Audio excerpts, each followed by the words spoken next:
As of July 13th, 2024, I am 2 years off benzodiazepines.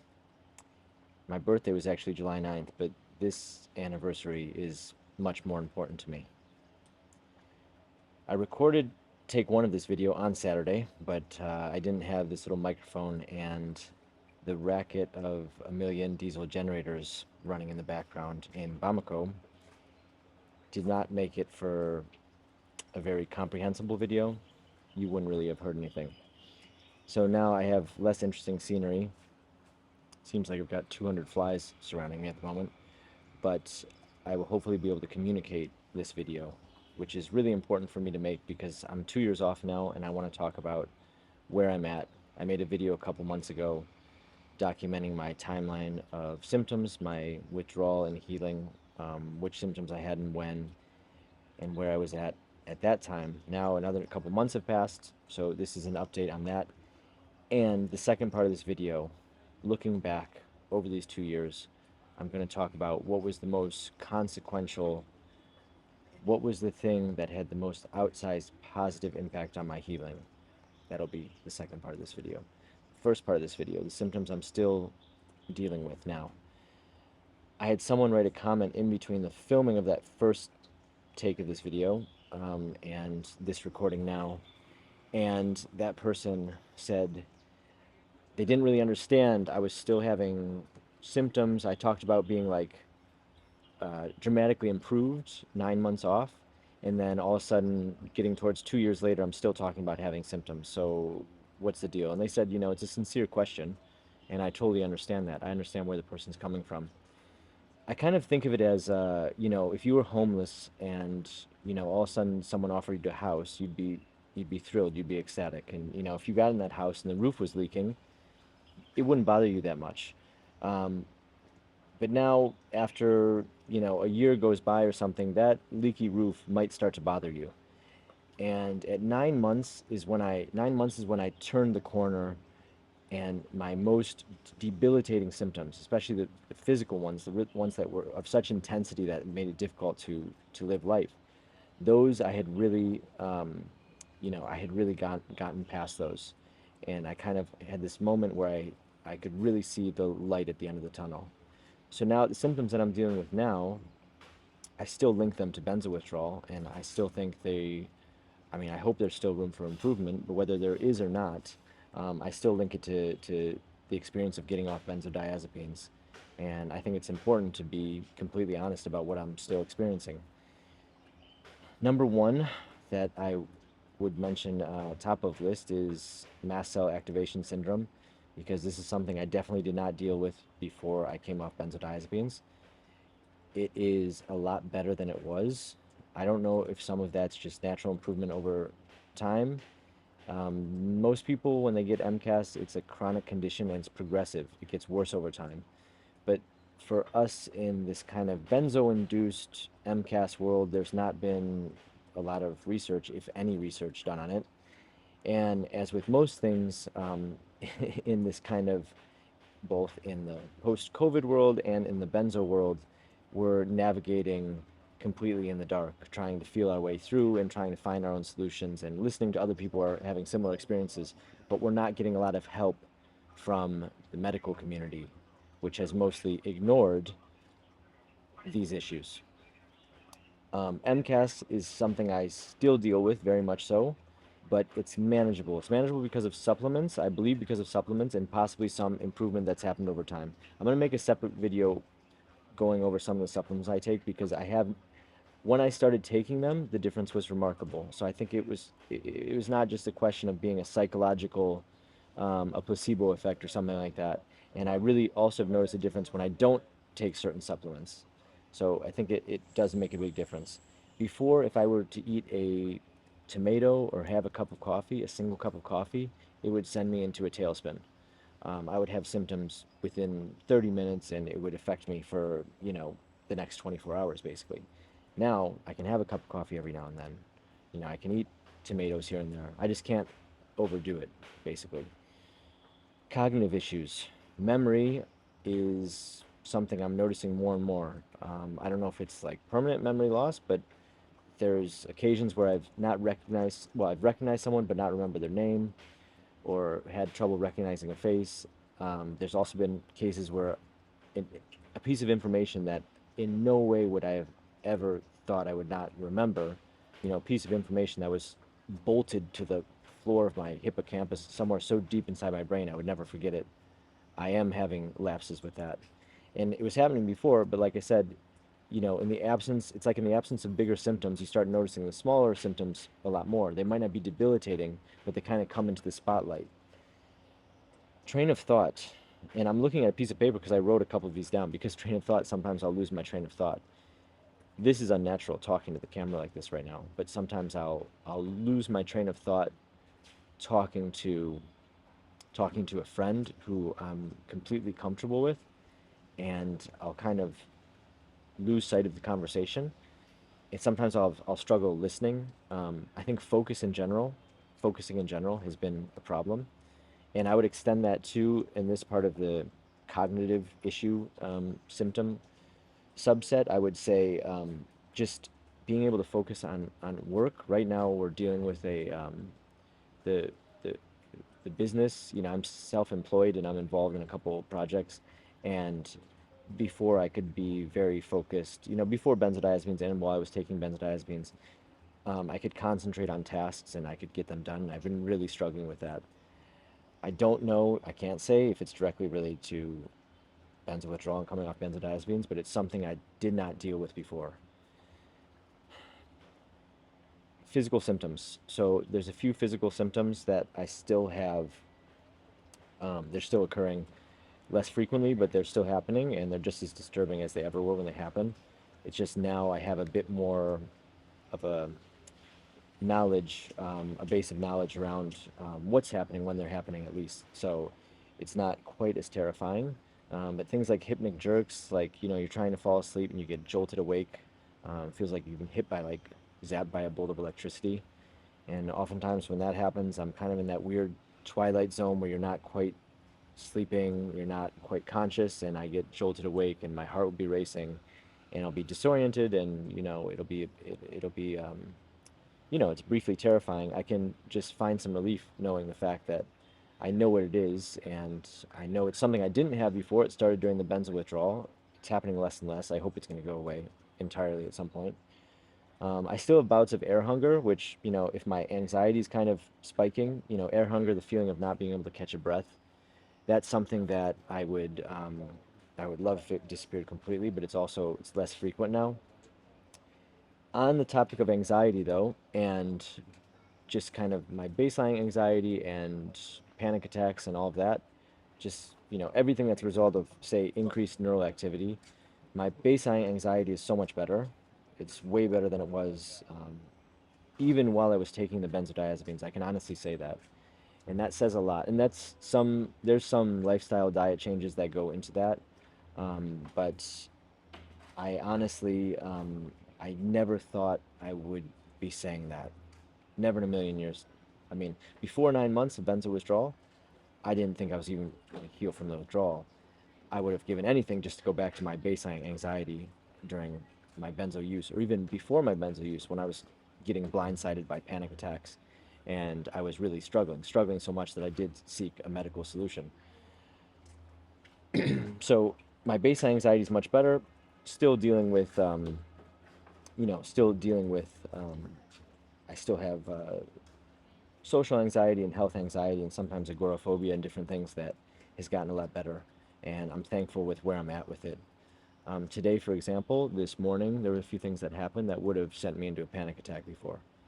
We've got like the tax office on our back, completely unjustifiably on our back at a moment when we're in crisis as a business, and we're also dealing with another crisis, that's the lack of electricity.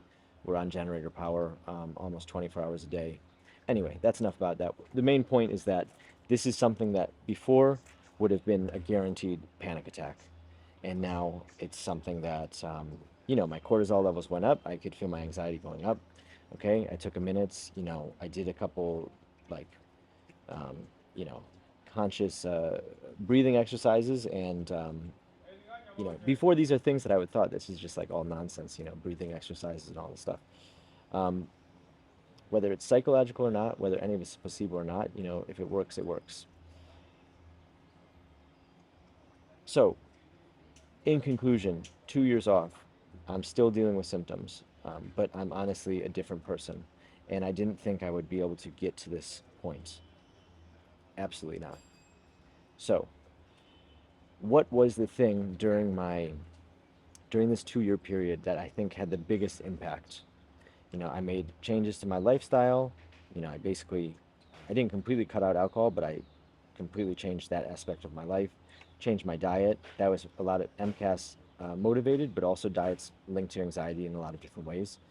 Um, doing things like going for walks, light exercise, um, doing a lot of different things that definitely had an impact. But if I can name one thing that during my acute withdrawal, when really it's hard to find anything that can help in acute withdrawal, it's just like you just have to get through it. It's just the passage of time. If there's something that bridges acute withdrawal and post-acute withdrawal in terms of something that had an impact, it is this. Um, talking to someone, talking to someone that is supportive and really understands the experience of benzo withdrawal. In this case, I had a friend who I didn't find out this until later, and it was a really roundabout way how I found out, who had been through benzo withdrawal. And that, I think, is a key part of it. I was just watching a video on YouTube here by a woman named Melissa, and she's made a ton of videos. You might have seen her videos if you're kind of cruising around checking out videos that concern benzo withdrawal. But she made a video, I think it was about how to deal with the fear during benzo withdrawal, but she kind of touched on a bunch of broad-based tips and recommendations that were mostly excellent. I pretty much agreed with everything she said, um, but one thing she focused on. Oh, sorry, this guy's yelling now. There's a client in the booth next to me. I'm really struggling to find a space to film at the moment. She mentioned that being able to talk to someone, and if I remember correctly, these well, anyway, whether she said it or not, these are the 2 points that are very important to me, that they're supportive and they've been through benzo withdrawal. And a key distinction that she definitely made in the video is that when we're consuming information passively, like watching this YouTube video or any other information you're reading or watching, it's a passive activity. But when you're talking to someone, it's active. You're listening and you're responding and you're telling your story. And I just found that in so many cases, she mentioned, because she's a coach, and people can actually, you can schedule consultations with her. But she mentioned like someone having their akathisia, which is a very intense physical symptom that it's very hard to find relief for. Mentioned someone that she was talking to, their akathisia actually going down during the course of a conversation. And this is something that I found true in my own personal experience. Even though the person I was talking to was not a coach per se, I mean, I guess they were a coach in the sense that they ticked those two boxes. They were supportive, and they had been through benzo withdrawal. Someone who's been through other benzo withdrawal or some kind of psych drug withdrawal, that they really understand this, the intensity of this world. That there's like a state we can be in as human beings that unless you go there and experience it, you can't really grasp it. And I think that's part of the reason why doctors and psychiatrists and a lot of people in the medical profession who have not gone through it, they really struggle to understand the depth and the all-encompassing nature of it. So if I could leave you with just one thing, I'm going to make more videos talking about tips and recommendations that helped me throughout my benzo withdrawal healing journey. But if I could leave you with one just now that was the most impactful for me, it would be to find someone to talk to. Find someone that you think you can connect with. It might be something as simple as the sound of their voice. It might be the way they communicate their message, or certain symptoms they experience that they talk about, that the way they describe it, you can be like, that's exactly what I'm feeling right now, or that's exactly what I was feeling before. Some people have asked me if I would do this coaching. In full disclosure, there's 3 people I've done this with, and one currently. I'm not really comfortable advertising it. I think my journey is still kind of in its infancy, and I'm still learning a lot about myself as a person right now, but also just still about benzo withdrawal. And I think if I do that, I might do that sometime in the future. But at this point right now, it's not something um, I'm not really going to jump into at the moment. But there's lots of other people that you can find online. If you can find someone in person, that's fantastic. I really think finding someone though that's been through the experience, it's not just someone that you can talk to. You can have lots of people in your life that are supportive, family and friends, but I think it really makes a big difference finding someone that has been through it. And key distinction, not someone that is going through it right now necessarily, simultaneously, because that, and this is something Melissa mentions in her video, that is something that can possibly exacerbate your symptoms. Um, the forums, and that's another thing she talks about, the forums and a lot of the online spaces, you come across a lot of horror stories. And even when it's not the absolute nightmare um, story that you're reading, just the act of um, reading about these symptoms um, can be very suggestive. You know, our minds are very open to suggestion generally, but when we're extremely sensitized, especially coming off of benzodiazepines, it can take us in the wrong direction. So that's why I really am making the distinction of someone that's gone through it, and even if they're not 100% healed, they're looking back on the experience. They're looking back on the experience, and they've got a certain wisdom about it. That is all I'm going to say about that. I think that, you know, if I just add one thing, I was thinking about this the other day, you know, kind of where I'm at in terms of my anxiety levels and my just ability to function as I did before I started taking benzodiazepines. And the way I kind of look at it is, you know, I think of it as, you know, when I was on benzos, it was kind of like a computer that was in safe mode. I'm always coming up with these stupid analogies. You know, I made this other video I was talking about being in a life preserver but having rocks tied to your feet. But the computer one really speaks to me because it's, you know, I was in safe mode when I was on the benzodiazepines. When you're in safe mode on a computer, you can't open up every single application. You can't do every function you normally can on the computer.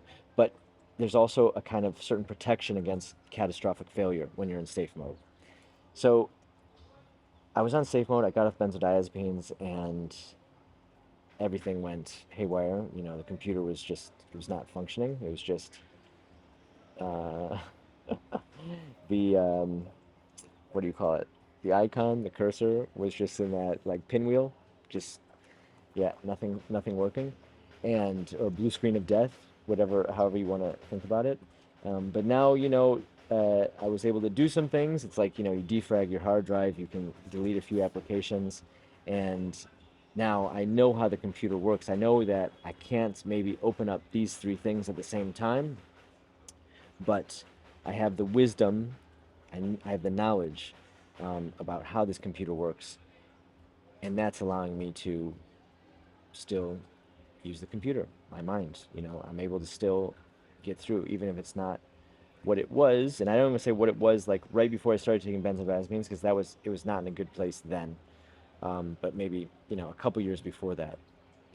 So even if I'm not at that level, I'm able to navigate now, having the self knowledge and what I do really consider wisdom, to be able to navigate, and that makes all the difference in the world. I hope obviously I continue to see more improvement, and I can make a video 3 years off and say something even better. I hope you guys have a great day, and I hope if you're experiencing symptoms related to benzo withdrawal at the moment that you find relief soon. I'm not offering coaching services at the moment, but I do have a little newsletter that you can see in the description of this video that I'll be sending some stuff out every now and then that will hopefully be helpful. And I'm always open to talk anyway, whether it's in the comments or if you want to talk privately. That's not coaching really, but if you want to just ask a question, you can drop a message in the comments. And if you want to talk more privately, you can just say, "Can I get your email address?" And I'll get it over to you. See you next time.